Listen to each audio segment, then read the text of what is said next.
To add an image to your Jamboard frame, click on the image thumbnail on the toolbar.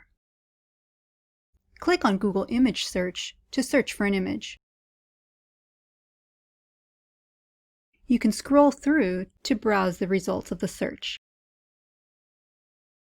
To select an image to insert, click on it, and click Select. To move the image, click and drag it and drop it where you want it. You can resize it by clicking and dragging one of the bottom corner points.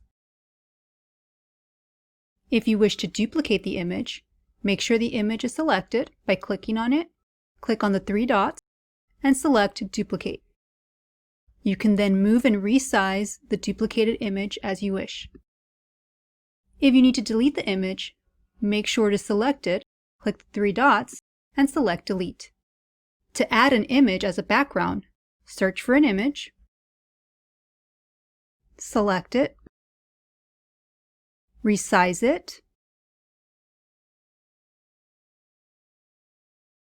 and if you already had some other images, text, or sticky notes on your jam and you wish to bring them forward, make sure the image is selected, click on the three dots, select Order, and click Send to Back. This has now made this image as a background for this Jamboard frame.